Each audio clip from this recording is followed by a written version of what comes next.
don't know, rocket scientist. I mean, I'm sitting here with a backup car. What do you think? Let me tell you something.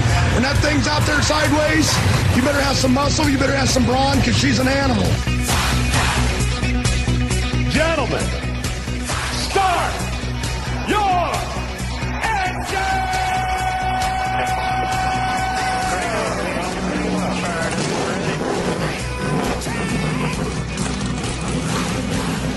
Guys, you know what this is all about. So have a good day today. Nice and easy on all the pit stops. Nice and smooth, no mistakes. Hit our buttons, hit our jack close, get a full of fuel. No problem whatsoever. Let's go get him.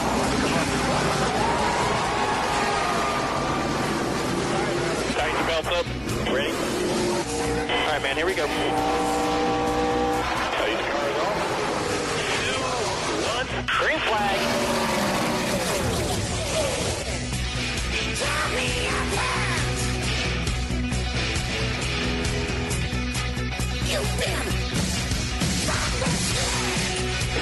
Good Saturday morning. Welcome in, racing fans. 1320K fan, the sports leader, Shane Beck here, along with Steve Schoenfeld. And it's Saturday. That must mean it's race day. Yeah, something like that. How are you this morning? Doing well, and you? Hey, I'm doing fantastic, man. It's beautiful outside, and not only that, but it's college football opener for most college football teams, which I get really excited about that. I love college football. I love football. Yeah, absolutely. Period. So there's two things, racing and football. This is my wife's favorite time of year. Yeah, isn't that nice, huh? That's right. Hey, we got a good show in store for the listeners out there.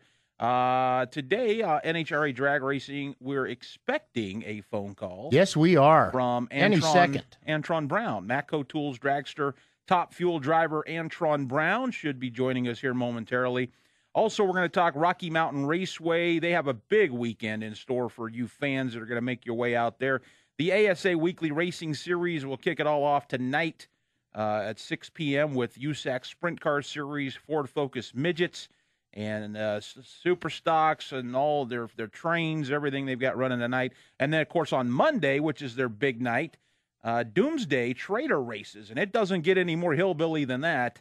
Out at Rocky Mountain Raceway. Hey, run down to the hall or RMR and watch them fellers. What do you do with your old trailer when you don't want it anymore? Will you take it out drag it around and get somebody else to run over it for you? That's right. And I'll tell you what, that's really a fan favorite. Oh, that's a hoot. They've turned that into something special out there. It's funny. But anyway, the trailer races are Monday night, along with the modified Super Stocks, Mini Cups, and Hornets. And Tyler Whetstone will join us. He's running for the championship. He's 31 points outside of first place in a dogfight. Oh, you know what would make that championship point chase more interesting? I give up. What? Do the trailer race first, and then leave it. Yeah, that would, wouldn't it? Wouldn't it now? Let's see you drive through this. All right. Talk about an obstacle course. Absolutely, that'd be a lot of fun. So we'll talk with Tyler. Then, of course, Miller Motorsports Park, a lot happening out there, and we're going to talk with kind of an interesting fella. Yeah, this is going to be pretty cool. Bernard Junkley. Bernard Junkley. Yeah, Bernard Junkley. Bernard Junkley. He is the mechanic for Jay Leno. Right, and the cool thing is he's actually riding a bike, one of the vintage motorcycles out there. And his team is sponsored by Jay Leno's Big Dog Garage.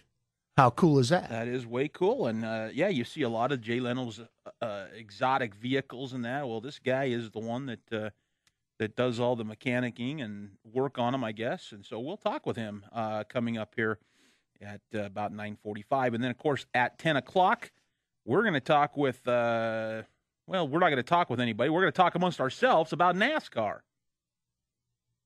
What do you mean? I'm nobody?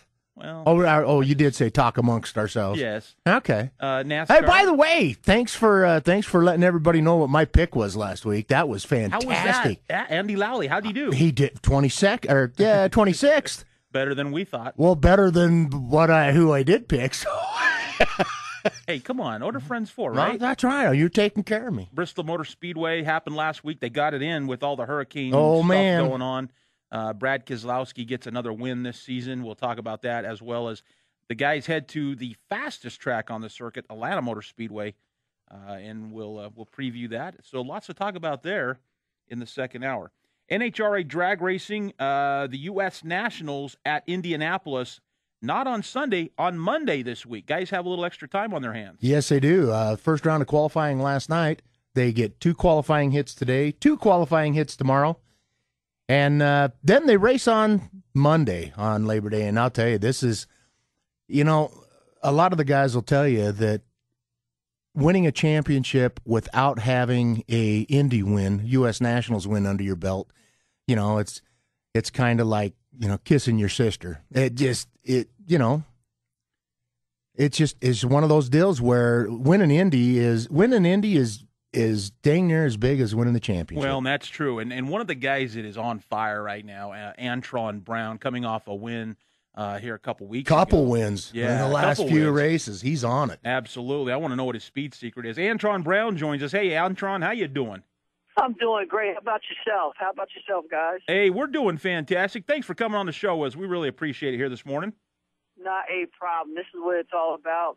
We're just out here at the U.S. Nationals this weekend, like you're talking about, and man, it's just incredible. We're at the biggest race of the year, and we're just trying to make something of it, man. It's hot. We wanted to be cool and go fast, but man, it's smoking out here. It's over 100 degrees yesterday and today. I tell you what, and you say hot, and you are hot, man. I mean, you're on fire lately. What's going on there? What'd you find? What kind of speed secrets have you found? Well, it goes to our whole team. I mean, Brian. Rot-row. They got this car mean right now, and it's just been incredible, and I've just been riding the wave. It's very seldom you get a top fuel car where you can actually turn the screw and it actually does what it wants to do. Those things have a mind of their own. They're a beast. They make 8,000 horsepower, 14 foot-pounds of torque. They don't want to do what you want them to do all the time. And but ours has been acting right. Our Macro Tools car has been on a roll lately. This is probably a real stupid question, but I'm going to ask it anyway. I'm shocked that you're going to ask it anyway. do you miss the bikes at all? Oh, that's not that stupid. The bikes were a lot of fun, man. They were action-packed, very, very exciting.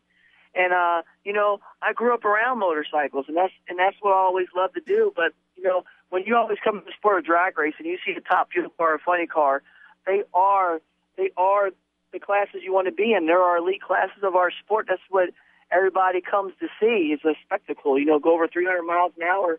And, you're like, man, I wonder how cool that would be. I grew up watching it and always wanted to do it. And once I finally got my foot into it, and I got sat in that cockpit of the car and I stepped on that gas, now I see why the drivers love to drive those things. And, you just don't grow up and say, all right, here's the way you get to a top fuel car. You either can do it or you can't, and you got to try it. And once you step on that gas, it's like it makes or breaks you. And then it broke me down a little bit, but I stuck with it, and I just been loving it ever since. There's nothing like it, and that's why I live to race that, man. I mean, once you get in it, you don't want to race nothing else. What point was it broke you down a little bit? Because from the time you got in that seat, I haven't seen anything from you that would make me think you struggled at all. It was like you were born to be in that cockpit. Yeah, well, when you love something so much, and I always had a love for them. I grew up watching them, and since I was a kid, I mean, I grew up at the drag strip, and when I got into them, it just made me feel like I was right at home. Like when I first stepped on the gas, like anything else, and I went to 330 feet, and that clutch came in the first time and swept me back the way it did. Let me tell you something. I looked at myself. I can't tell you the words I really said, but I was like, "Are you kidding me? Are you really kidding me?" I was like, "What in the just happened?" So it is true what Eddie Hill said. He said when you stop the loud pedal at the starting line, it's just like you get rear-ended by a semi going 100 miles an hour and you're sitting still. Pretty close. Yes, you do. It literally feels like somebody took a sledgehammer and just hit you in the back, and you just launch forward so hard it's ridiculous. And so you go down the track, pull the chutes, come back, fix the car, so you can get hit in the back with a sledgehammer again. That's it. You know, with the temperatures being what they are, what you're telling us, 100 degrees, and which is going to make the track temperature pretty unruly. Right now, you know, sitting in 5th qualified, fastest mile an hour of anybody in qualifying at 3:16.6. You guys got a pretty good handle on this track. I mean, the quickest car right now is Dixon at 3:88, and you're at 3:89. I mean, there's not a big swing there in the ET. No, I mean, everybody went after it. Actually, the track bit us a little bit last night where we actually tamed our car down. And we were going to go. We wanted to go for number 1, but we just wanted to get in the field and make sure that we're safely in the field. So then, when we have a good condition that comes up, that we can actually shoot for it, because we knew last night wasn't going to be the best conditions of all weekend. So we have another night run tonight, and it's supposed to get cloudy and rain a little bit today. So if it does that, it should cool off a little bit, because it'll get cooler as the weekend goes on. Like Sunday's calling for like a high of only 80, and then the race day that we race on is only a high of 72 on Monday. So it's going to be a humongous difference out here once we get run the weekend. So we know we're going to get some better weather out here, so we can run faster. So we're just trying to creep up on it. We just want to get some of those qualifying points and be some of the quickest cars at each session, because that's like 15 points up for grab right there, and that's a huge difference. I mean, even though Dale's got a big lead on us for number 1 right now, we want to see if we can catch him and get close enough to him. And then the countdown resets, and we're only 30 points away from him anyway. So we just want to maintain our number 2 position going into countdown, so we get a better chance of winning that championship. You know, your crew, your team is doing everything that they need to do right now to give you that momentum going into the countdown. And a win at Indy would definitely be a feather in that cap headed into that countdown. Yeah, yes, it will. I mean, if you win Indy, if you don't win a race all year long and you win Indy, you had a good year. No doubt. That's how big this race is. And one thing that, you know, we have a motto on our team, and it's pretty funny. We talk to the crew guys, like nothing more, nothing less. We just got to go out there and do our best. And it's like a little rhyme that we say all the time. And then what we do is basically what it means is we just go out there and we just do what we do. We don't go over there and try harder. We already try hard enough. And if we do what we do and let the chips fall where they fall, we always usually do good. When we go out there, we always try to push a little harder or do this or do that. That's when you mess up, because you do something that you normally don't do. And we learned that from past experience by coming up short in the championship in 2009 and 2010. And this year, that's what we've been doing, and everything's just been going our way. So we just want to keep doing what we do, and we just want to go out there and, you know, be like Ray Charles. Don't have to see it. Just know what to do. Exactly. Just let it do what it do. How much motivation do you get from having a former world champion, you know, helping call the shots on that car? Oh man, it's like things that you can't, that, you know, you don't have enough money that you can pay for that kind of situation. You know what I mean? To have Mark Oswald there is just an incredible asset. Not just to me, to Bryant, to everybody on our team, because his mindset, the way he's won championships, and that's basically where that Ray Charles deal came from. It came from Oswald.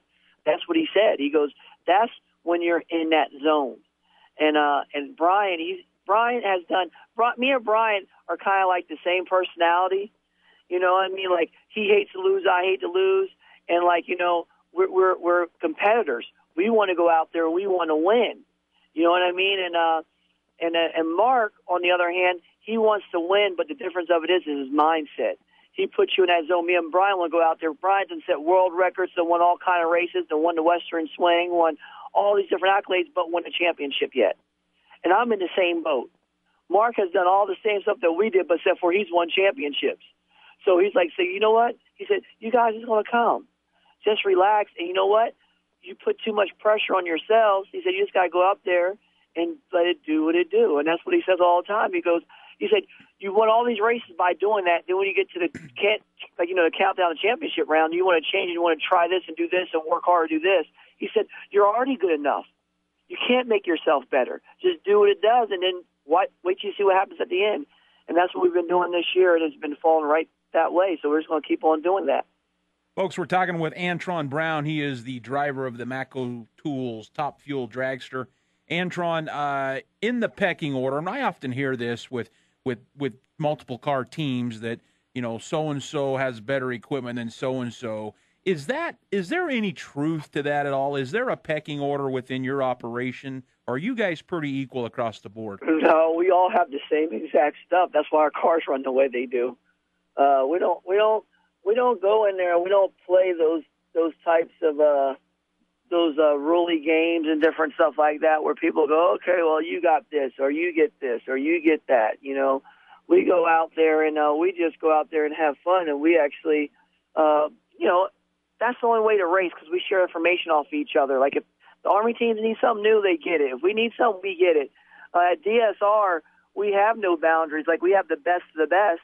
And we make all of our parts in-house. We make probably about 85% of our stuff in-house that we race on our cars, every little part. So when you do that, you control your own destiny. And I think that's the reason why we've been so competitive coming here to DSR and being on this race team. I mean, Don's got a great thing going, and we're just trying to ride that wave out because that's why they win championships here, Funny Car and Top Fuel. But what it really boils down to, honestly, is that everybody's got the same thing out in this sport of drag racing. Everybody could say this or say this. They don't have these parts, that parts. I raced with David Powers in 08, and I raced with Mike Ashley in 09, and we didn't have the budgets that everybody else had, but we still went out there and raced, and we finished in the top 5 both of those years. And we won races and won championships. What it boils down to is the people that you surround yourself by. The people is the number one thing in this sport. Parts are there. You need them to run, but it depends on the manpower and the brain trust you have. That's very true, and that you control the parts, which does absolutely makes a difference in the performance of the cars. But you can go out, just anybody can go out and virtually buy parts close enough to get you qualified and give you a shot at doing something. But you're right. It's the people. It's that team. It's the Brian. It's the Oswald.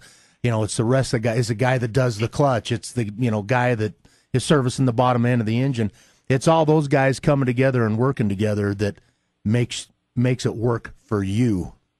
Well, for the example and the only reason why I can talk like this is because I can give a testimony of it because I lived through it. In 09 with Mike Ashley, we didn't have the budgets, nowhere near the budget all these other guys had. Okay? And we had race parts. We had what we needed. We didn't have like 15 or 16 sets of cylinder heads.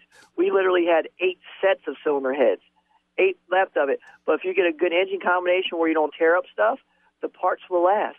That's true. We ran that stuff over and over again and serviced it. And, we kept it to the best of our ability. We went out there. We won more rounds than anybody that year, won more races than anybody.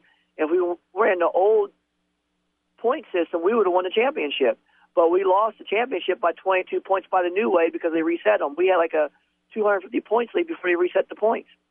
So with that being said, you can do it. That's why I always say it's the people. Parts are necessary, but to a certain extent. And, I mean, we didn't have all the latest gadgets or this. You don't need it. You can make 8,000 horsepower with any combination out there. You just have to have the right combination. Very, very true. Antron, as the season is starting to, get closer to the chase cutoff, and you're really in the dogfight for winning the championship. Of course, you've won a lot of Wallies. What would it mean to you to win the overall championship? Have you really thought about that, or what it would really mean to you? Oh, if I can win the overall championship, it'll be like the Grand Poobah happened to me. It'll be like my Mecca. Like I'm like thinking about. I'm like, I've been racing out in the sport now for 14 years, and it came so close to championships. Probably over half the time I've been out here, and fell short. And the thing about it is this: if we could just win that championship, I couldn't even tell you the emotions that will actually probably come from my face or from everybody on my team. It'd almost be like me getting married all over again, almost. It'd almost be close to me getting married or having, like, my 3 children. And, hopefully your wife's not listening right now. I said almost. I didn't say it was you gonna did. Be, All right, you did say it was going to be as good or better. I'll give you almost. that. You did say it. You did say almost. Did you say that? You see that? Well, unfortunately, we're a little out of time here. We're going to have to let you go. So, as Ray Charles would say, it's time to hit the road, Jack. Not a problem. For having me on, fellas. Hey, thanks for coming on. All right, on. buddy. Good to have you Best on the show. luck. Good luck to you the rest of the season, huh? All right, I appreciate it. Thank you so much. All right. I like how he references to Ray. All right. That was good to have him on, man. We appreciate Antron Brown coming on the show with us and sharing the dog fight, if you will, with Top Fuel. It is right now. It is unbelievable dog fight especially between the powerhouse cars. The two major two teams, big teams, all in Hobby. Yeah, absolutely. All right, let's jump into championship standings. Del Worsham has a lead of 136 points on Antron Brown. Del Worsham is going to go into that into the countdown as the number one guy, but like we said, it's been Del Worsham and Antron Brown that have been dominating the last few races. Absolutely. Spencer Massey sits in third, followed by Tony Schumacher, who is in fourth, and Larry Dixon rounding out the top five. Which is really a surprise that Dixon's hanging there in fifth. Worsham is racing basically Dixon's car from last year that won the championship, but with all the changes and everything, I'm surprised Dixon hasn't done better. Doug Coletta sits in sixth. Brandon Bernstein is in seventh. Sean Langdon is in eighth, followed by Morgan Lucas. Dave Grubnick rounding out the top 10. Those on the bubble trying to make it in is Terry McMillan and Bob Vandergrip Jr. All of you Terry McMillan fans in Utah that are listening right now, Terry is currently qualified number 3. Gained one of those valuable qualifying points on David Grubnick, and if it holds out, his car is looking tough. What's the cutoff date for the chase here? This is it. This is it. This is it. He Indy has got to perform today. Final round at Indy will be the this weekend. determiner. Yes. Funny car. Mike Neff is the current leader. He has a 141-point lead over Robert Height. And Mike Neff is going to go into that countdown as the number 1 seed over Robert Height. 30 points is 30 points, but, it's not that it can't be overcome, as Robert showed us 2 years ago, but still. I'd take it. I'd take it. Neff is running really hard. Fast Jack Beckman sits in third, followed by Cruz Pedregon. Matt Hagan in fifth. Ron Capps is in sixth. John Force in seventh. Tim Wilkerson is in eighth. Jeff Arend is in ninth. Bob Tasca III in 10th. Those on the bubble, Johnny Gray and Tony Pedregon. Actually, Johnny Gray has the best chance of sneaking in. Yeah, although it is extraordinarily slim, he does. And I'll tell you, Cruz is sitting on top of the qualifying right now. Pro Stock, Greg Anderson, 30-point lead over Jason Line. And Greg is once again flexing his muscles like he has done the last few weeks. Greg's the number 1 qualifier at this point. He's going to go in. I got a feeling Greg's going to go in as the number 1 seed. Worst he can do is second. Mike Edwards sits in third, followed by Vincent Nobile, who's in fourth. Erica Enders in fifth. Alan Johnson in sixth. Roger Brogdon is in seventh. Greg Stanfield is in eighth. Shane Gray in ninth. And Ron Kreischer rounding out the top 10. Guy that can jump in, Larry Morgan. Yes, he can. Tight. And I'll tell you, his performance the last couple of races, there is a good chance. By the way, did you know that Vincent Nobile, number 4, is 19 years old? Unbelievable. Isn't that amazing? Yeah. Wow. What a performance by that kid. Pro Stock Motorcycle, Ed Krawick. He is 51 points ahead of Karen Stoffler. Just a couple years ago when Hector Arana won the World Championship in Pro Stock Motorcycle, I'm not sure if everybody remembers this, but Eddie Krawick kind of let a couple races get away from him. He lost the championship by 2 points.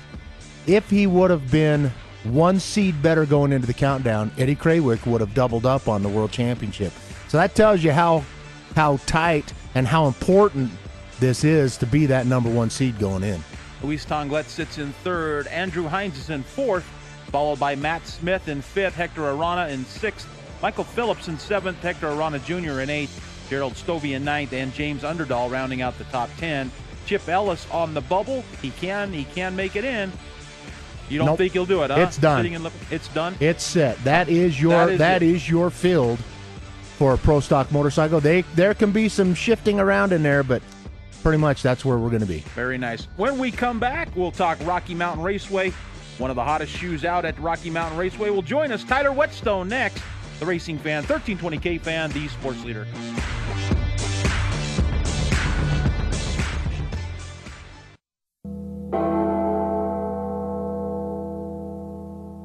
You're listening to the #1 rated racing show on 1320K Fan, the sports leader. Another day at the office. Got these jobs there. I'll do mine out here. We'll be in great shape. Have a shot at winning this thing by the end of the night. Thanks for everything, boys.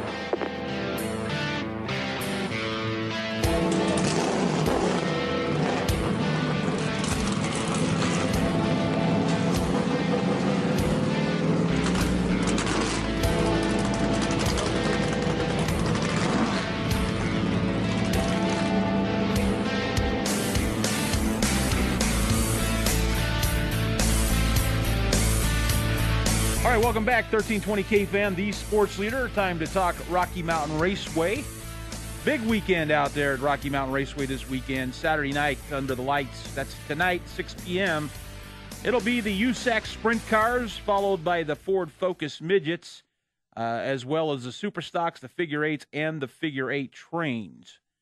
So that's going to be a lot of fun. A dogfight right now going on in the Sprint Car Series, as Ryan Burdett and Jim Waters are deadlocked and with 2 nights left. So they're going to be battling for the championship. And, boy, I tell you what, that's going to be exciting. I know both of them are going to be on their A game trying to win that. And that's the fun time. You know, the fun part about this time of the season, Steve, is you know, it is time to I mean, you don't you're serious it's all go year, or go home time right now. It's go or go home time. And so everybody's doing every little detail thing, spending that extra hour or two on their car to try to pull off that championship, at least those that are in the hunt. And looking forward to a great evening tonight. The Trains, of course, they'll be back out on the track. And following a big to-do, the last outing with the Trains, with the little throwdown, the little brouhaha, the fisticuffs on the track, between the Undertaker 6 feet under train, and I'm not sure the name of the other one. I forget. But anyway, little throwdown right there on the track, and things are heating up there as well with the championship. In the Trains. Yeah, in the Trains, if you can believe it. That's supposed to be kind of a fun class, but, you know, it gets competitive. I mean, fun class? Don't they have a champion of the Trains? They do, and it's competitive. Fun my eye. I know, but it's competitive. Even if they're racing for a pack of gum, we're going. Yeah. So anyway, they'll be back out busting up metal in that class, and then of course on Monday, the Doomsday Trailer races, and this is it. Like I said, it doesn't get any more hillbilly than this, but this is a lot of fun. This is a decked out vehicle that's roll cage and whatever, suburban truck, pickup, I don't know, whatever, pulls a trailer behind it. Yeah, you may not want to take your daily driver out to pull the trailer. We're talking like an RV trailer of some sort, right? You know? Last year they had a guy pulling a trailer with a boat on the trailer. A boat trailer. A boat on the trailer. And by the way, the boat did get knocked off. And the whoever is the last man standing pulling his trailer wins, right? They got to pull it. They got to pull it around. They can't just. I mean, that's the game, right? Well, that's the whole thing. That's the whole thing. By the way, I'm looking forward to that. I talk, Are they doing the? No, I just something I got to point out. I got to talk. The mascot race again, by the way, on Monday. Demolition Derby. The mascot. They are doing a demo derby. So yes, they are. It's the mascot demolition derby with all the mascots from around the valley running those cars. That's exciting as well. And the modified Super Stocks, Mini Cups, and Hornets. So are we going to send us out a poser racing fan mascot? You want to do it? I said poser. We could put you in, dude. Let's put you in one of those morph suits. We'll get you like a morph suit and put you in there. And by the way, talk to Mike Ames. He's still really upset that you didn't come to the drag races. I forgot to pass this message on. No, he'll get over. He said 4 times the normal entry fee for the Super Stocker tonight. I'm just saying. I'm not saying he's upset. He's beyond that. Well, that's fine. I would pay it if I was going out tonight, but I'm not. We'll find in Monday whenever you're Oh, going out. I see how it is. Hey, by the way, you ran a week ago. It was the big graffiti drag. Yes, I did. Nitro Madness out there. Didn't see any. Didn't see any. They any weren't metal, giving them away. Any hardware. Yeah. Did you get any hardware? Did you do any? Did no, you win? But I did get some points. I moved up to 5th in the points. So. Did you? Yeah, with absolute zero shot of winning the championship. Was it one and done? I mean, how did we do? On Sunday it was one and done. Won a couple of rounds on Saturday. Got to hand it to you for consistency, I guess. Oh, you're a dick. I'm sorry. I can't believe you. Okay, yeah. You know, I expect more out of you. You know, Eames did say something else about you, but I'm not going to say it. You know, you've been racing for 30-something years. We were talking with Tyler about this, and you've been racing for 30-something years. I would expect you to be the Jimmy Johnson of the field, of the class, of the box class. Well, at one point I was. You don't realize. You know how competitive this is in the oval tracks? Yeah. I mean, it's that competitive every single run on the drag strip. But you're red lighting. No, I didn't red light. Your Actually, have starting to gone. Oh no, you are dead wrong about that. I went too quick. I'm not going to try to explain it to you. You have to come to the races so you can understand that. All right, one of the dogs that's in the fight, and I'm telling you what, this guy is wicked fast. Tyler Whetstone. You've heard the name out there in the modifieds. He'll be on the track Monday night doing battle. He's 31 points outside of Michael Hell. This is going to be brutal. 2 nights left. Monday night and the 17th. Modified 100. That's a points race, right? No. Oh, it's not. Nope. That's but just still for fun. So we got this weekend and next weekend in the points race. Correct. Oh, baby. Yep. Welcome in, Tyler. Thanks for having me, guys. I'm happy to be here. Good to have you on the show. You've won some races this year. You've been right there, 1 or 2 consistently all season long. Well, actually, we actually haven't won a race. Oh, you haven't? We haven't. I thought you did. We haven't. We came in second. We've had a couple close, finishes up to the front. But, as some fans don't know with modified racing, it's not all about winning that main event. We try to qualify good and start from the back and make it as far up forward as we can, and that's how you gain the most points. So we've taken first overall a few times this year, which that's where the money and the points are at. So that's what we try to do. Well, I wondered why you and Steve got along so well this morning. Neither one of you won anything this year. Ouch. You know that it is. It's hurtful, isn't it? It is. I mean, here you are sitting second in points, and Beck's, giving you crap because you haven't held up that Happy Gilmore check. Yeah, you can't. You're a dog. You can't make some people happy, I guess. That's true. You're sitting 31 points outside of first in probably the tightest class, toughest class out there at Rocky Mountain Raceway, arguably, I guess. What do you do going into tonight's race and of course, the last one in the final? I mean, let's face it, Michael Hell's been doing this for a long time. I know you've got your hands full there. And, you got Michael, you get Red. I mean, that's just it. They're a dynamic duo. But what do you do going into this? How do you prepare? I think one thing that I'm going to do is just try not to points race. You've got a points race for so long. I think the last 2 races of the year, you got to go for it, especially being down. I'm not going to be overly aggressive, but I'm not going to be too conservative. Just another night. Is that how you're going to treat it? Yep. Just take each car in front of me as the next car to pass and go for it. Will you think about it when you're in 5th or, Michael's 5-6 behind you maybe trying to fight for that win? Will you think, hey, maybe I'll just settle here for 5th? I mean, obviously you got to be thinking about that to some degree. Yeah, sure. I mean, the hard thing is you hardly ever know where the car is behind you. You can look at the leaderboard, and if they're on, if you're on the leaderboard and they are, then but that's only the top 5. Yeah. So, you got to think about those things. But like I say, a lot of times it's hard to know exactly where everybody's at. A lot of people may not know you. Tell us a little bit about your background. When you started racing, you started back following your dad, right? Right. Yeah, my dad started in mini stocks and moved up to Pro 4s, and I got involved with racing in Pro 4s. about in 2002, I think. And I only did that for about a year and a half, and then I got married and thought it would be a good idea to sell the car and get settled there. After a Bad idea. That's never a good idea. Well, who in the hell told you that was a good idea? Where did you get that advice Where did you from? get that from? I don't know. It wasn't your dad. Anyway. So 2 years, or I think it took about a 2-year break, and then got into the super stocks and did that for 4 or 5 years and had a lot of fun and did pretty well in that. And it only seemed natural to progress to the modifieds, even though I never saw myself being there, but it's been great. And that's about what I've been doing racing. Is that where you want to stay, or do you have any desire to do something different? Man, it's hard to say. I mean, I really like the modifieds. If I happen to win the championship, I've got some decisions ahead of me. You know, economy-wise, it's tough to keep Sprint racing. Cars, You know, but late models, are they enticing either one of them? Or if I were to move on, I'd probably choose late models. Would you? Yeah.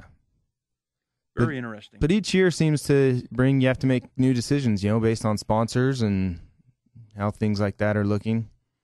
So that kind of helps make your decisions. You know, being 31 points back, how much emphasis are you going to be putting on that track qualifying? 100% emphasis. That's key in our class. That's where all the points really start. I mean, you get passing points. Correct. You get obviously qualifying points and finishing points. I mean, the passing points are big. Right. That's the way to do it if you're going to try to win a championship. You know, like we talked about earlier, I don't have any wins, and that's kind of a bummer. I've never been able to get that trophy, but the ultimate goal is that championship, and you do it by points and qualifying first. Very nice. Who do you like running side by side out there? And I guess second part to that was, who do you not like to? And maybe you don't want to say that. I understand, but you know, who do you really like to race side by side out there? Oh, there's several cars. You know, when Jason Aposhian was running, I like to race with him. I love to race with Brian Wortelman. You know, 44, RJ Celia is good to race with, and even Hale. You know, when we get together, we seem to race tight, but we race clean. Very nice. Well, Tyler, we appreciate you coming on the show with us, and good luck to you I guess Monday night you'll be out there. Good luck to you Monday night, and of course next weekend. Michael needs a good test, so go out there and see what you can do, man. Thank you. Run him down. Appreciate it. All right, there he is, Tyler Whetstone. Look for him out there in the 00 Modified. He'll be out there on Monday night battling it out with Michael Hell. Of course, Michael Haddenham, he's 169 points back. Markey Jr.'s 201. And then Dan McCoy, and Dan McCoy has a few wins under his belt this year. He's sitting in fifth, 209 points outside of the top dogs there, outside of first. Also out on the track coming up on Monday will be the Super Stocks, the Mini Cups, and the Hornets. And look forward to Monday night's races out there. But don't forget, tonight, under the lights, 6 p.m., it is the USAC Sprint Cars, Ryan Burdett and Jim Waters battling it out for that top spot. When we come back, we're going to shift gears, talk Miller Motorsports Park. Stay tuned. It is the Racing Fan here, 1320 K-Fan, the sports leader.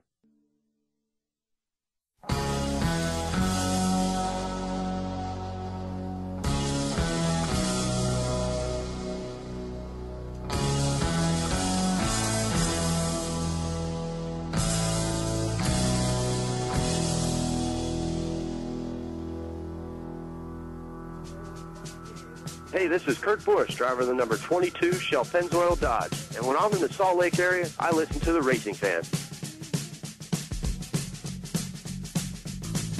All right, welcome back, 1320 K-Fan, the sports leader.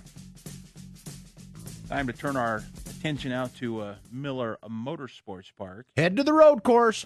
Before we do, we got some tickets to give away, right? Rocky Mountain Raceway tickets? Yeah. Let's give them away. Let me give you the numbers, 483-1320. 470-1320 or 670-1320. I've got a pack of 4 to tonight's show. Tonight's show. 6 p.m. Tonight's show. If you want to go, give us a call at those numbers. All right, Miller Motorsports Park. Let's go ahead and welcome in Bernard Jukley. And Bernard is the mechanic for Jay Leno, who happens to be out at Miller Motorsports Park this weekend. Bernard, how you doing? Oh, we're doing great. Fantastic. Good to have you on the show. Tell us a little bit about what you're doing out there at Miller Motorsports Park. Well, we're here for the vintage motorcycles, of course. I brought an RS250 Honda out, so we're running an open two-stroke with that, and it's just having a marvelous time out here at this track. This thing is fantastic. Now, is this a today only or a today and tomorrow show, or? It's today and tomorrow, so both days are identical, same sort of schedule, and so we get to race on both days. And what course are you racing on out there? We're running the East Loop. Oh, okay. I'm not sure if there's a proper name for it, but it's like half the track. Yep. And I love it. It's got a great rhythm to it, and you can really get into it and go fast once you get kind of know where you're going on it. Well, so how long have you been doing vintage motorcycle racing? Oh, pretty much since I left high school. Actually, I started out in modern bikes, and then I gave it up, and then a guy came up and offered me a Norton Manx to ride, and I said, okay, I'm back in. I can understand that. Very nice. Now, are you from California, or where are you from? Well, I was born and raised in Switzerland. Oh, okay. But I now live in Sierra Madre, which is the L.A. area, because Jay's shop, of course, is in Burbank. Very nice. And how did you get hooked up with Jay Leno? Well, Jay needed somebody to run his shop, and actually, first he needed somebody to fix his Jaguar, and I've been racing Jaguars for a long time, for like 15 years, and I was pretty well known in the western states for the fastest Jag. So he got a hold of me, and he figured instead of just paying me to fix his car, he'd just hire me. So that worked out really well for me. Well, that's not the only car of his that you fixed, is it? You work on a lot of his stuff, or all of his stuff. We have 250 vehicles. We span 100 years in cars, so you do something different every day. It's really cool. You know, one day you're fixing a steam car, and then you're fixing a jet motorcycle, and everything. Whoa, jet motorcycle. Yeah, we have it's called a Y2K. It's made in Louisiana. It's powered by a 318 horsepower helicopter engine. Engine. Now, who is the one that has the cojones to race that thing? Well, it's actually a street bike, and Jay's put about over 5,000 miles on it already. Jay has. I knew he wasn't right. Basis. I knew he had a screw loose. He loves to ride and drive everything he has. It's not a museum. It's his garage where he parks his vehicles, but he drives everything. On a regular basis. He does, and I saw him one time when I was down there in the Burbank area, and he was driving. It looked like a little small car from like England. Where you're sitting on. I think he was sitting on the opposite side. Wrong side of the road. But boy, it had this little windy sound to it, and. It was a convertible, and he was just cruising around in that thing, and he waved at us and stuff, and he just looked like he was having a good time. But I know he's really into a lot of vintage type stuff. Yeah, he likes the vintage stuff, although he has new stuff as well. But he does like the vintage stuff because you take one of these 50 or 100-year-old cars out for a drive. It's always an adventure. You never know whether you're going to make it back or not. So wear good shoes. I like that. Hey, Bernard, that doesn't. Buddy, you're the mechanic. You're not supposed to talk like that. Well, Jay's actually pretty good. Oftentimes he winds up fixing the car at the side of the road before he calls us and says, "Hey, I need help." So he tries to fix it himself before we go out and fix it for him. So being involved in this vintage motorcycle racing and being sponsored by Jay Leno's Big Dog Garage. How much support do you really get from Jay on this? Is he like all in behind you? Well, he is. First of all, I keep all my bikes and my race car and everything at the shop, and I have the facilities there I can use to fix everything, maintain my race vehicles. He does give us some financial support occasionally when we're in dire need, and I can take time off to go to the races. He has no problem if I take a Thursday, Friday, Monday off, especially like this one here, to come up here and go racing. So he's great. How often do you talk him into going with you? Pretty rare. He has a comfort range, which is around Burbank, maybe an hour's drive or so. He's come out to Fontana to the races. He's gone to Buttonwillow and Willow Springs, which is our close tracks. But anything beyond that is, he doesn't have time. Yeah. He's got a lot going on, doesn't he? Yeah, he's always working. And so he doesn't have time to go out and really enjoy himself at an event like this here. What is the vehicle that has been the most challenging for you to restore or work on that you've been a part of there? Well, I think the most challenging was the turbine car that we built. We built a turbine power car with a 650 horsepower helicopter engine. The car will do in excess of 200 miles an hour, two-seater. We worked on that for almost 3 years.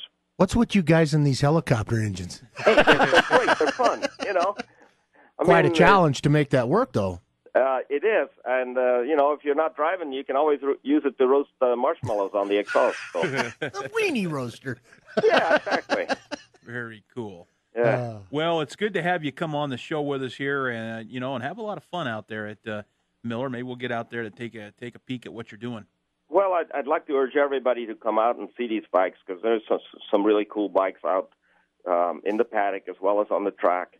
And, people come out and have a look and see some of this old stuff driving around. Just so you know, that pass into the facility gets you into the paddock, too, so you can get up close and personal. Yep. All right, Bernard, we appreciate you coming on the show with us. All right, thanks for having me. All right, there he is, Bernard Jukley. He is the mechanic for Jay Leno. What a hoot. A jet motorcycle. Mercy sakes alive.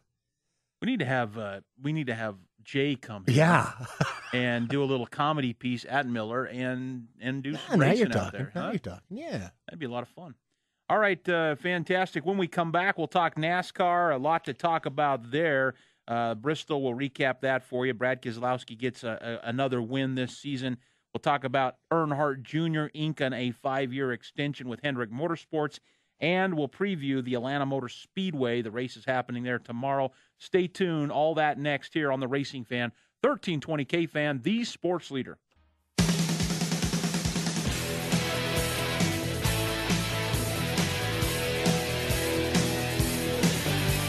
You're listening to Three Knuckleheads, Beck, Schoenfeld, and Saylor on 1320 K-Fan, the sports leader.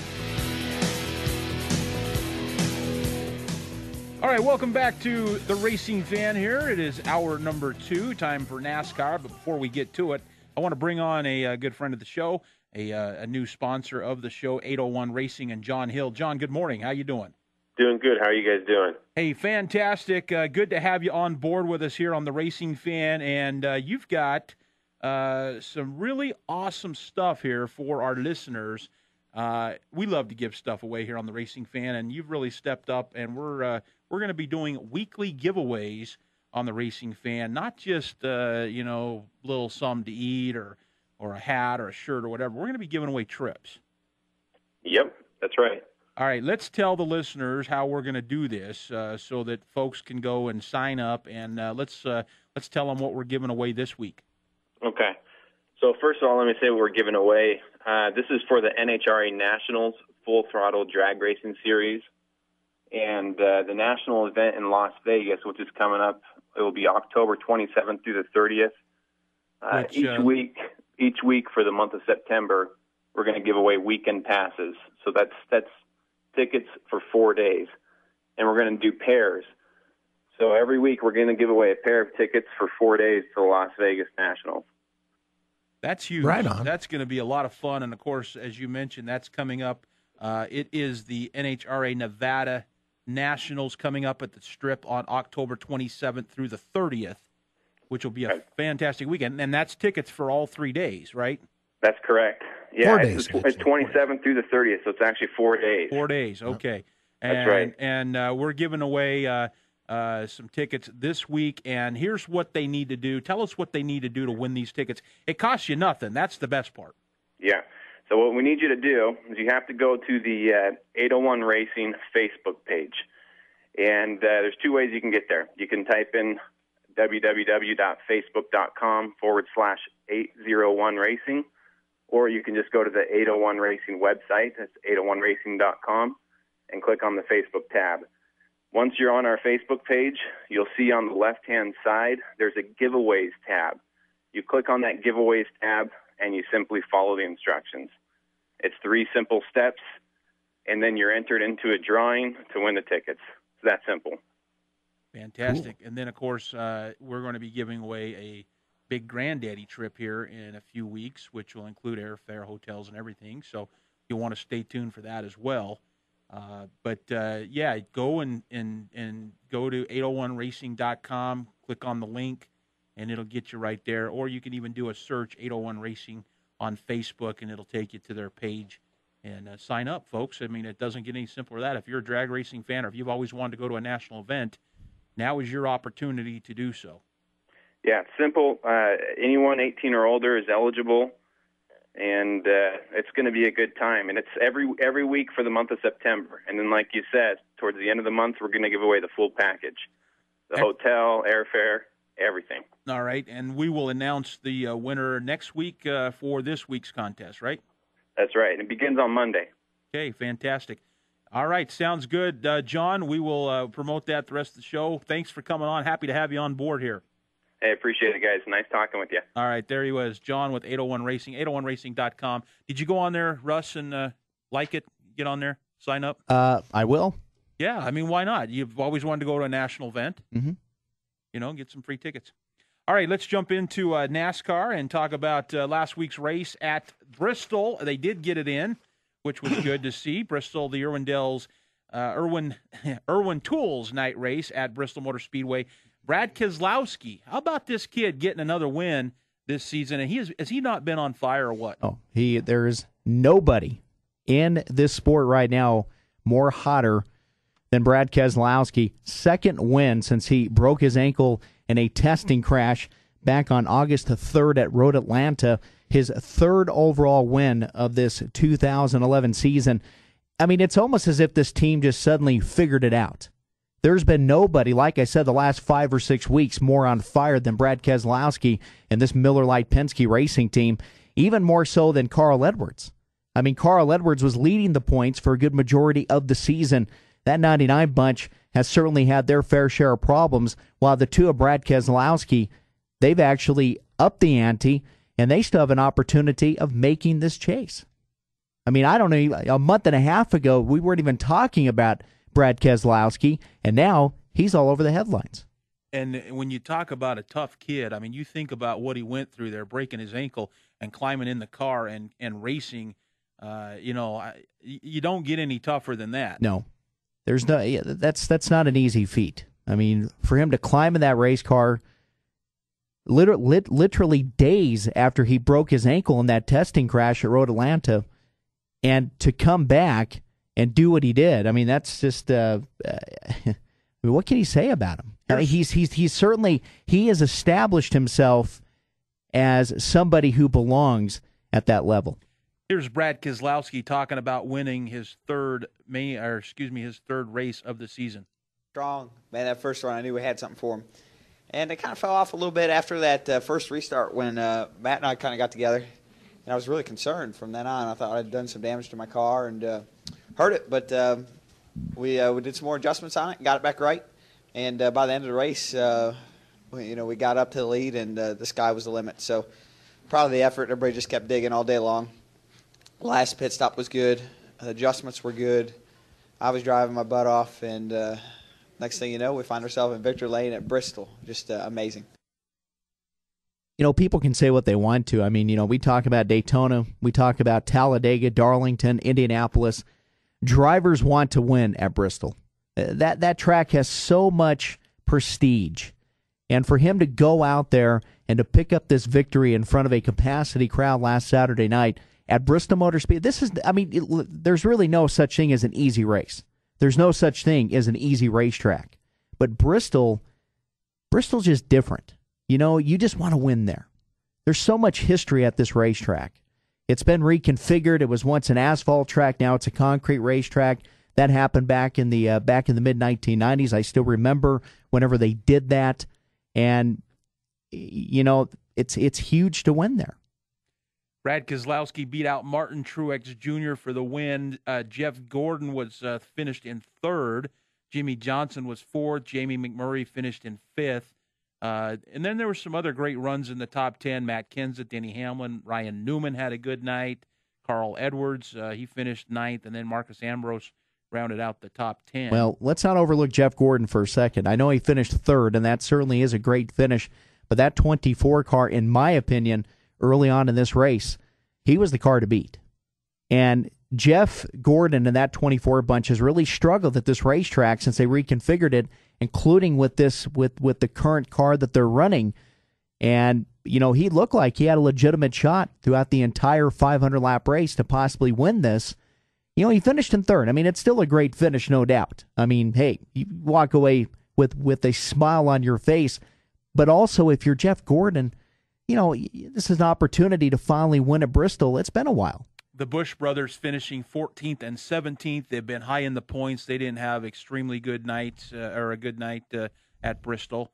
And of course, that's one of the beauties about Bristol is because it, you can either even if you're on your game going into it, it can easily knock you out of your game. We have 2 races left before the cutoff of the chase. I believe the chase starts on the 17th, if I'm not mistaken. At New Hampshire. And so, this is on the 18th. This is crunch time here. This is, time to really suck it up. And, these last 2 races, Atlanta's going to be big. Tomorrow will be extremely big for these guys.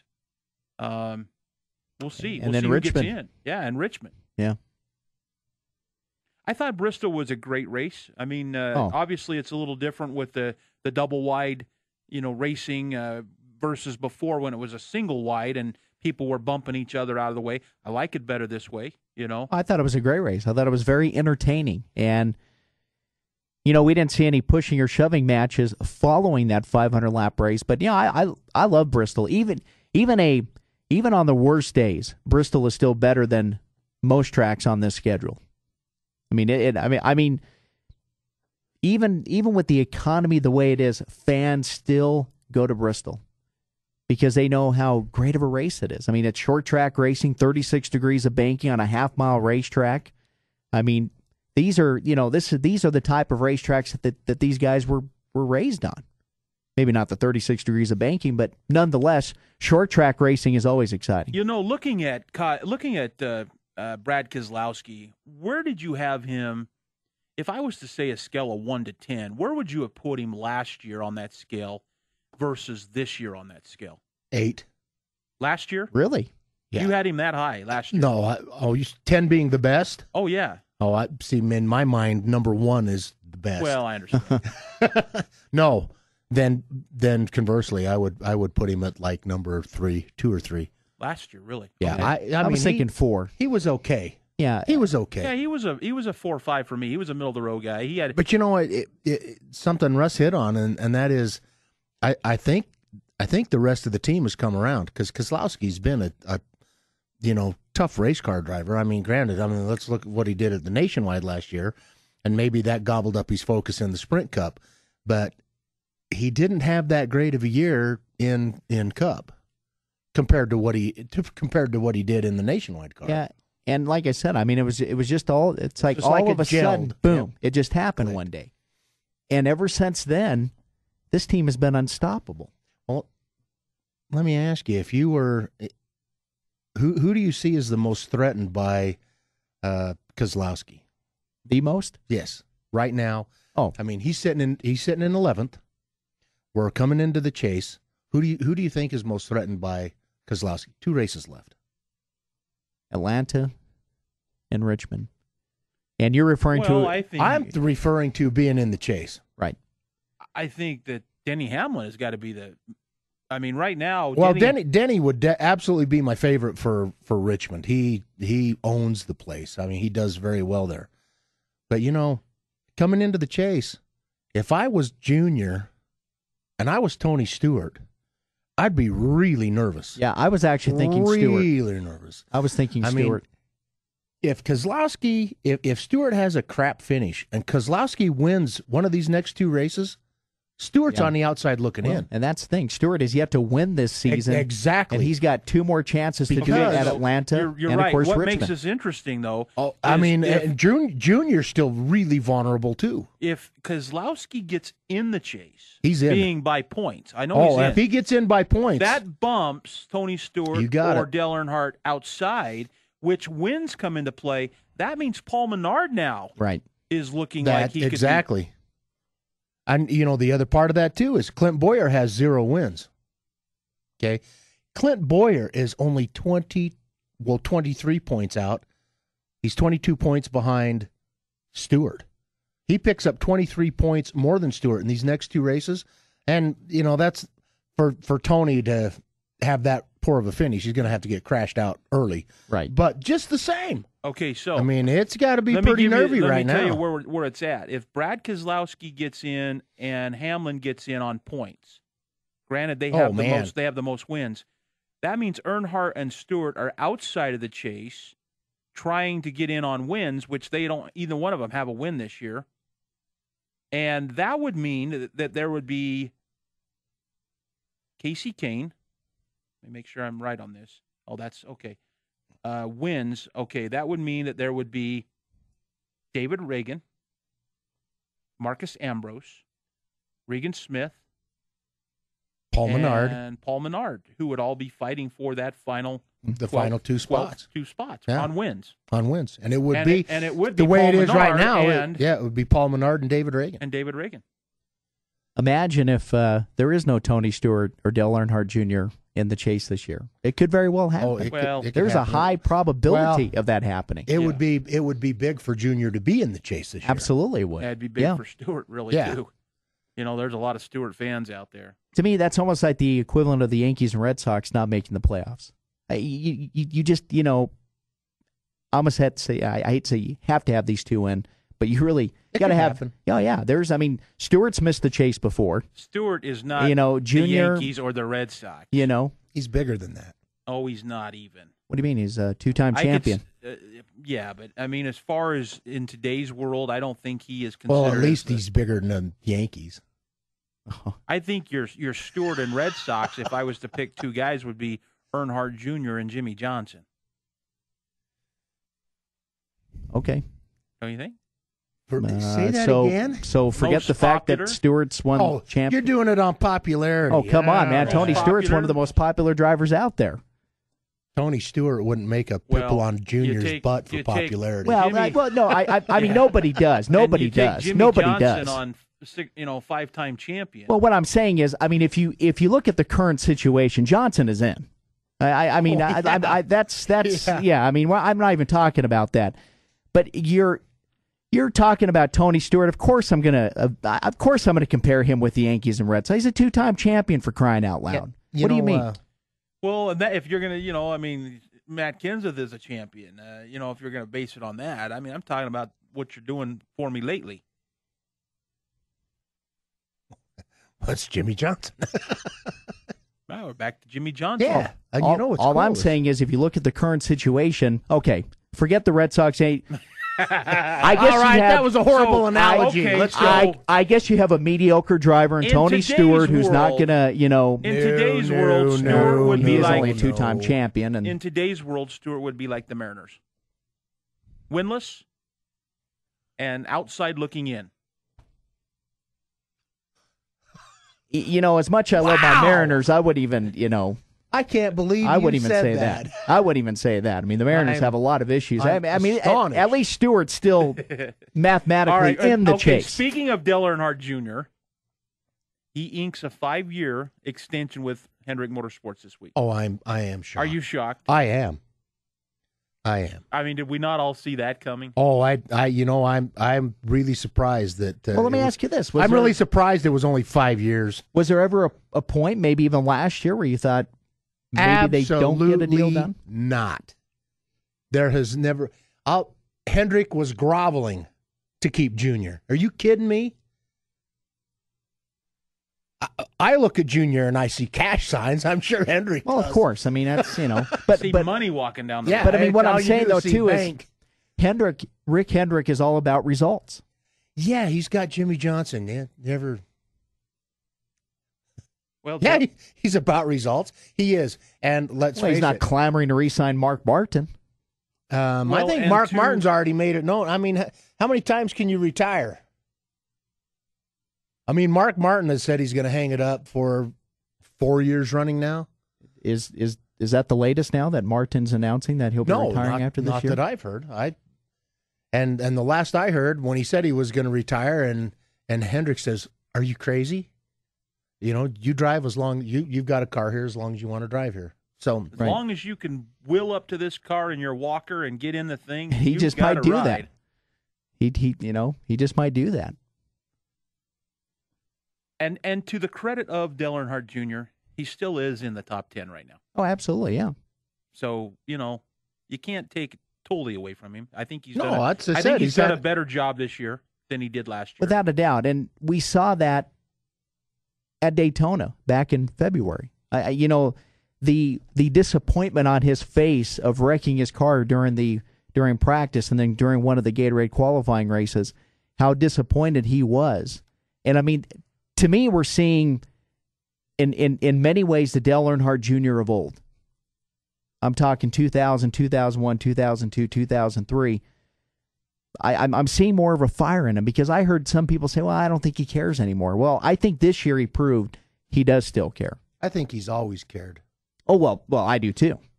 I do too. But I can also understand sometimes he was very, he was rather nonchalant at times. And it's like, hey, All right, when we come back, we'll talk about Atlanta Motor Speedway, and we'll give you the championship standings for the Sprint Cup Series. Stay tuned. This next, Racing Fan here, 1320 K-Fan, the sports leader. Now back to my boys, Beck, Schoenfeld, and Sayla on 1320 K-Fan, the sports leader.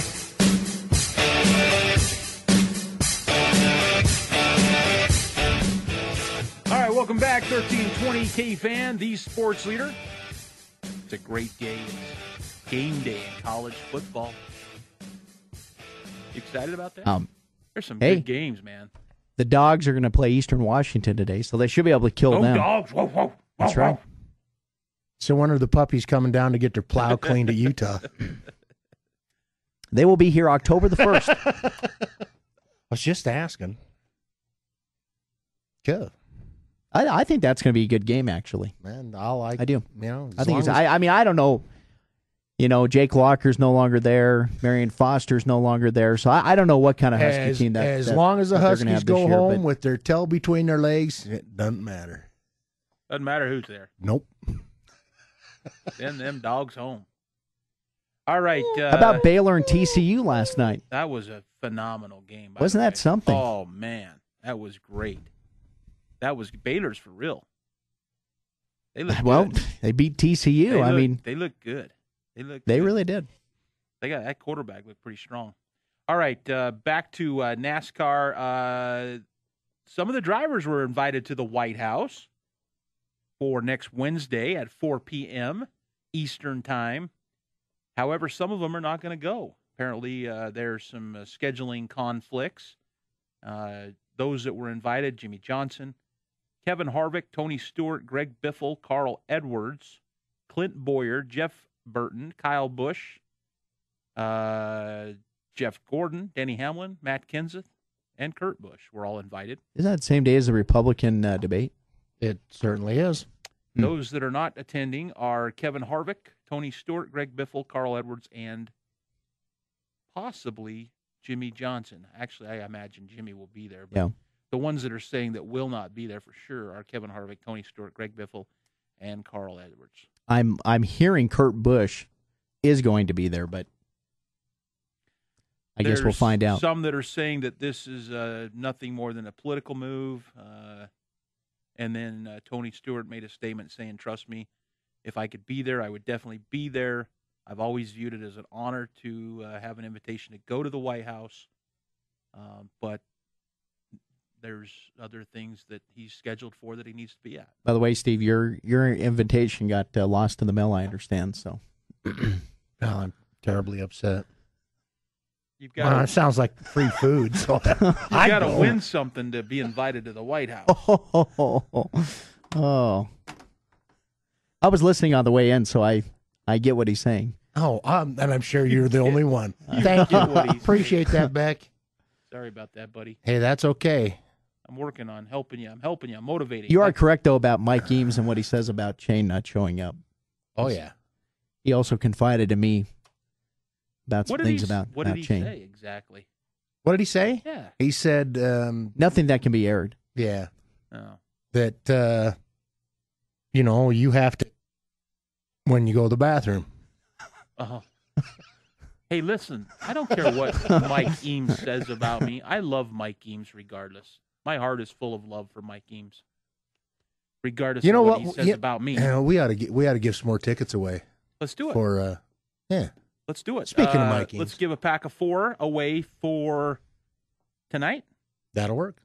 Pack of 4 tickets tonight. We'll give them away. If you want to go to Rocky Mountain Raceway and see the sprint car races out there, give us a call, 483-1320 in Salt Lake, 470-1320 in Provo, and 670-1320 up in the Ogden area. By the way, this could very well be one of the most hotly contested sprint car races of the season. Yeah, also the midgets will be out there as well, so if you want to go... And who doesn't love midgets? Now. Who doesn't love midgets? That's right. All right. Well, I've got a nephew that's terrified, but... I don't know. It's something psychological. And by the way, both Burdett and Waters are tied. Yeah, that's what I mean. It's going to be for the championship chase right now. So yeah. Speaking of championships and chase, Sprint Cup championship, Kyle Busch is the current leader. He's actually deadlocked, tied with Jimmy Johnson, but he's leading by number of wins. Has 4 on the season. Johnson has 1. Yep. So isn't that kind of weird though? I mean. This late in the season, and Jimmy Johnson has a win.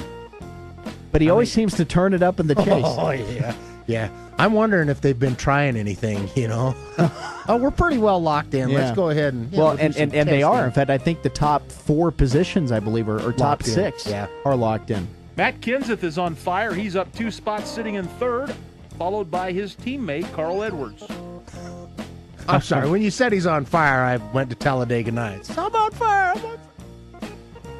But if you ever seen an interview with Matt Kenseth, he's not. One of the most dry human beings I've ever met, I think. But what a race car driver. Oh, he really is. Kevin Harvick down 2 spots. He's sitting in 5th, followed by Jeff Gordon. And Ryan Newman right there as well. Wasn't it long ago that Harvick was actually the points leader? Yeah, it wasn't that long ago. It's just a little earlier in the season. He's got 3 wins on the year. Yeah. So, if it were to begin today, it would be Kyle Busch would be the number 1 seed, I believe, followed by Kevin Harvick, right? Would be the number 2 seed based on wins. Yeah. Yeah. No. Yeah, it would. No, it wouldn't be. Well, yeah, Brad Keselowski is right there with him with 3. Oh, just if you're basing it simply on wins. Well, because points get reset and they get points for but they get points for the position that they're in too, do they not? I think it all goes to 0 and it's by wins. That gives you the extra points. Yeah. You don't get points unless you have wins. Then it's position. Oh, I mean, you're disappointed. Yeah. Yeah. Jimmy Johnson, Because I'm a gigantic Harvick fan. But anyway. Ryan Newman sits in 7th. Kurt Busch is in 8th. Dale Earnhardt Jr. You got to love it. He's in there in 9th. And then, of course, Tony Stewart, Smoke, sitting there at the final spot in 10th.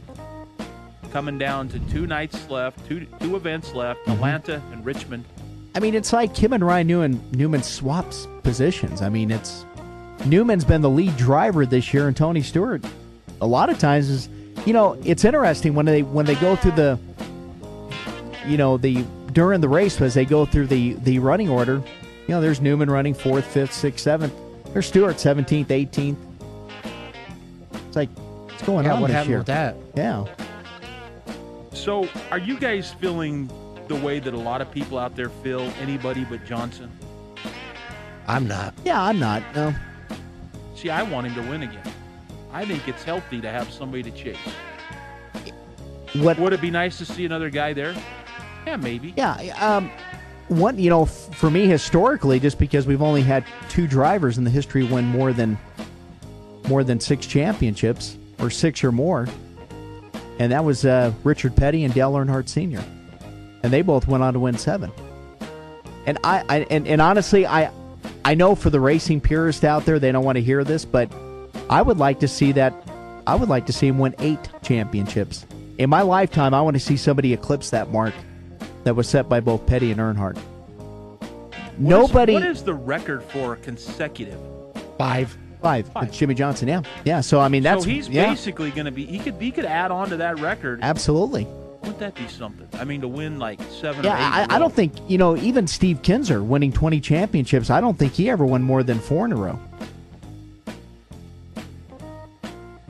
I would like to see somebody in my lifetime eclipse that 7 championship mark. And I always thought it was going to be Jeff Gordon. I really did. I mean, when he first burst out on the scene, what was it?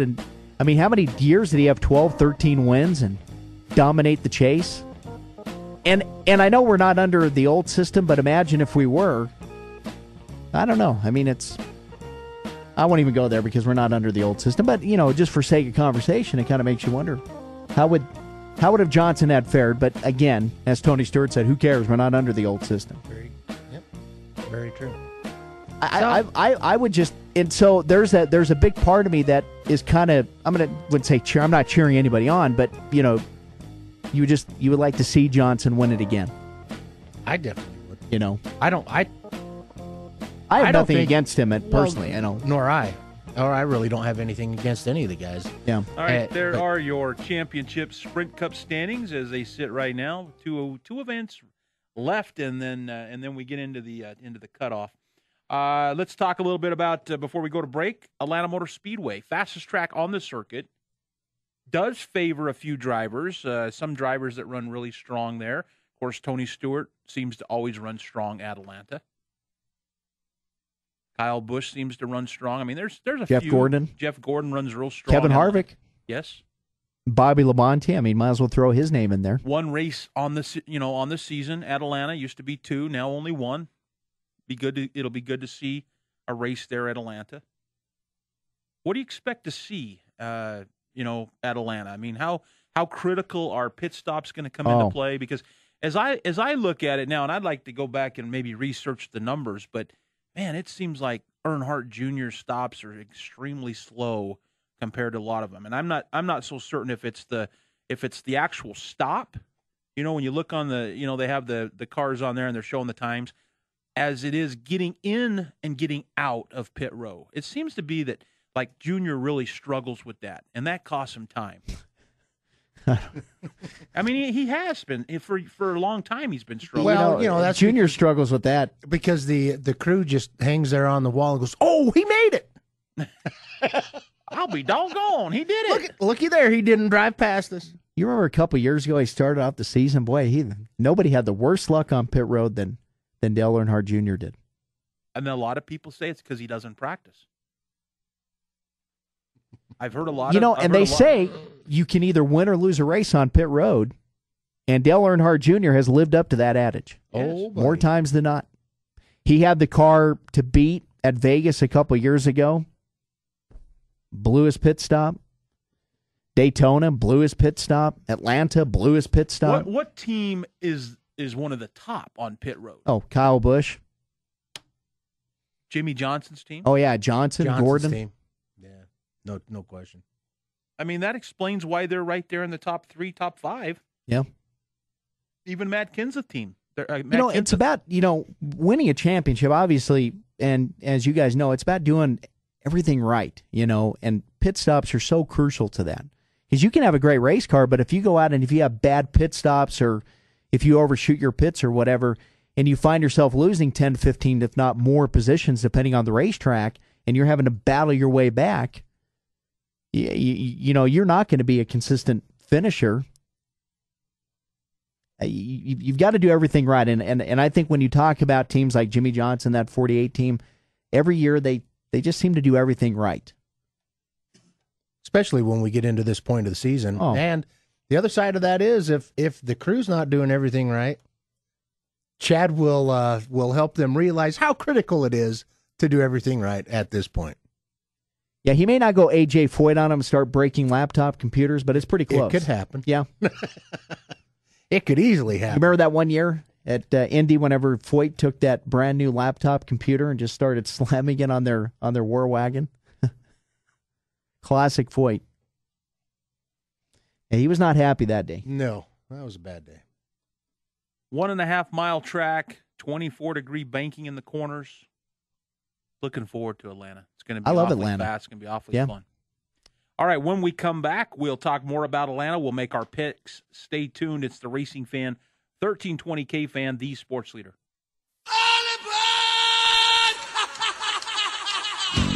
You're listening to the #1 rated racing show on 1320 K-Fan, the sports leader.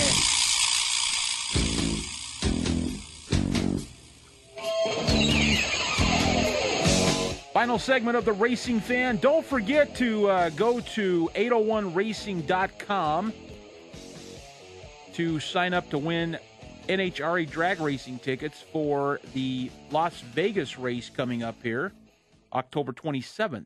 We're giving away tickets to that race, and it's 801racing.com. You'll see it's on the main page there where you go to click on their Facebook page, or you can look it up, 801 Racing, on the Facebook search for their fan page, and sign up there as well. So we're giving away a trip every week, probably through the remaining of the season. Yeah, that's awesome. Yeah, and they're going to get bigger and better and packaged with more stuff. So 801racing.com is the place you want to go for that. Want to make a quick mention before we make our picks for NASCAR. Bingham High School is down with Alta and Timpview in California. Alta taking on Crenshaw High School. Timpview is taking on a team from Bakersfield, California. And, of course, Bingham is taking on the Orange Lutheran team down there, all playing today. Got word out of California that Bingham's JV team virtually destroyed Cypress High School's JV team 56-0. I'll tell you what, that game last Saturday night, I mean, it's no surprise that Alta and Bingham, those are always exciting games, but I'll tell you, that Bingham has got a heck of a running game, man. They have a bruiser at running back. I love that guy. Yeah, Daniel is one tough kid. And then the tool shed, I was keeping an eye on him. Put the pressure on the quarterback, maybe make you move out of the pocket. I mean, there's some, and of course, Star Latea Lalele is his little brother, Lowell, is the nose tackle on Bingham's team. So, they got a good front line and got some good kids. Yeah, it's fun to watch them play. That was a good game, by the way. That was a great game, yeah. It was I was glad that I tuned in following the Bristol race to watch that. Maybe we'll see some of these young men develop and move on to professional ranks. Yeah, it was interesting because I asked you as we were coming off the break, how many NFL players has Bingham High School produced? And you said Kevin Curtis, for example, Curtis, a wide receiver. Back in the day, Bruce Hardy. Yep. You remember Bruce Hardy played for the Miami Dolphins, big tight end. Those are a couple that just come to mind. But, today as BYU plays Ole Miss, yeah, you'll see quite a few Bingham players in that game. Jordan Pendleton, who is one of their stud linebackers. You'll see Austin Holt, who is going to be a starting tight end for them. Justin Sorensen, watch the foot of that kid. I mean, I watched him all, his whole career there at Bingham, kicking field goals, and he's money on. So a lot of excitement there for BYU fans with a lot of kids coming, from Bingham and of course Alta and some of the other high schools around. But yeah, that's it's going to be fun to watch. Some of these kids go down and play at BYU or up at Utah. I love watching some of these kids that I was a part of or know very well, their families and their little brothers and whatever else, watching them play at these universities. Pretty exciting time. Yeah, I'll tell you, Coach Peck is really, what's that, his 9th season there?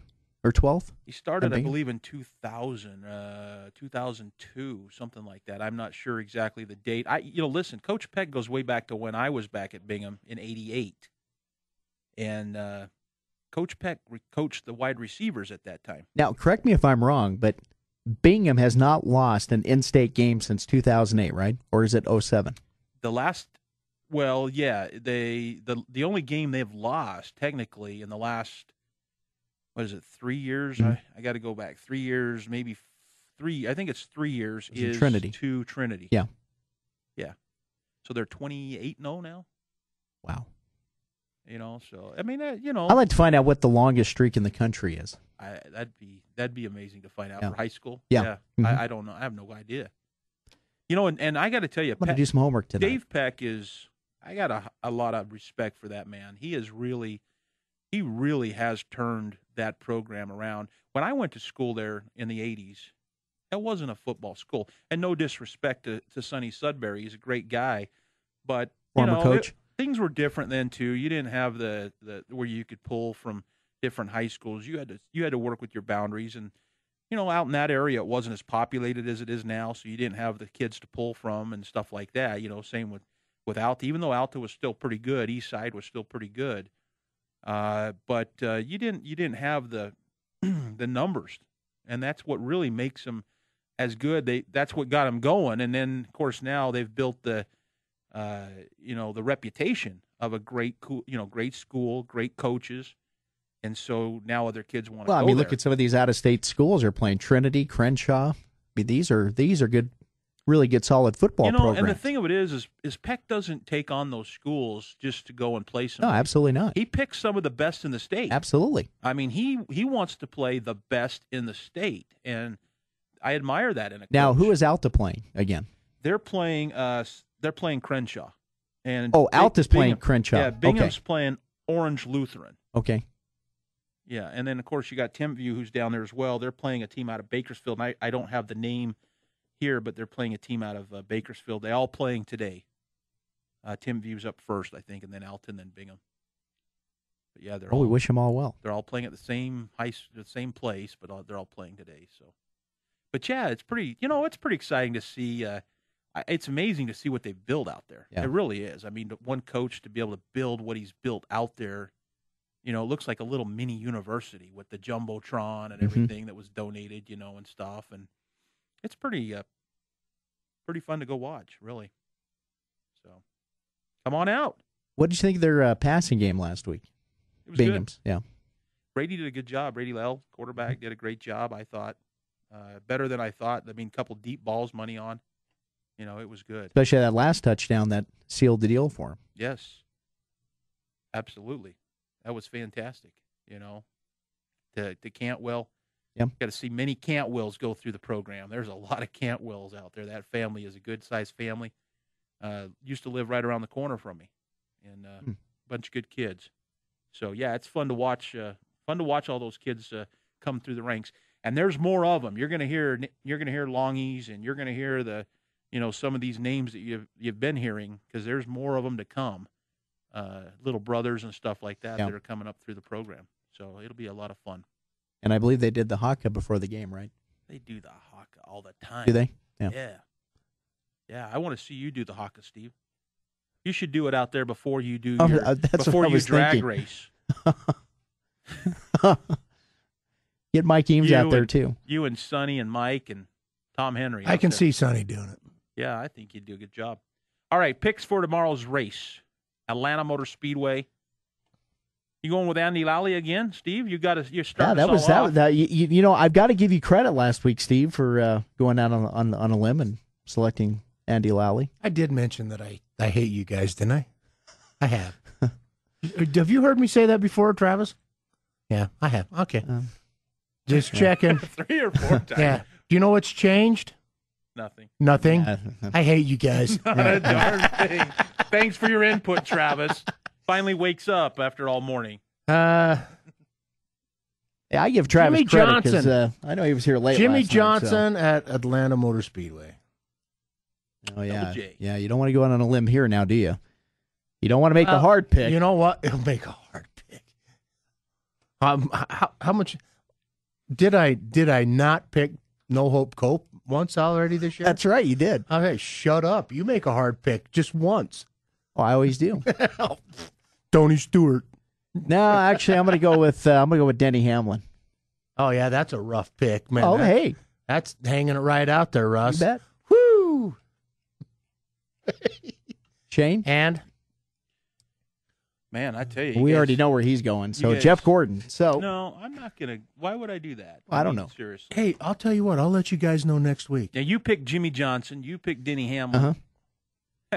I'm going to go with the nastiest, meanest guy I know. I'm going to pick Kyle Busch. Absolutely. I was thinking Harvick there for a second when you said that, but It was that, or I think another one that I'm really starting to really like is Brad Keselowski. Yeah, I'm surprised you didn't pick him being Well, fastest in practice so far. That's true. would he base everything off that? Can I have A him? lot. Can I take a provisional and pick him? No. No. Okay, I'll stick with Kyle Busch then. Kyle Busch, Unbelievable. take it to the By the bank. way, week 1 of the NFL, the kickoff right here on 1320 KFan Thursday night. New Orleans Saints and Green Bay Packers. I've got the Saints my draft on Wednesday night. How about cutting that close, huh? The Saints. By the of way, course, why won are the you Super Bowl. not signed up yet? Yeah, I do need to get that done. You're right. Yeah, it's- because the you did draft send me is the invite. Wednesday. I know. Well, I thought you said it was Tuesday. Wednesday night. So you got to get on board. All right, we'll do it again next Saturday. We'll recap what happened this weekend and preview next weekend's stuff. Don't forget to go to 801racing.com, sign up for the free giveaways. Steve, appreciate all you do. Good job on your part. Russ, yourself. And we appreciate you, Travis. Hope you have the rest of a good day. What's left of it. And myself, Shane Beck. Fans, have a great weekend. We'll do it again next week here on The Racing Fan. It is The Racing Fan here, 1320 KFan, the sports leader.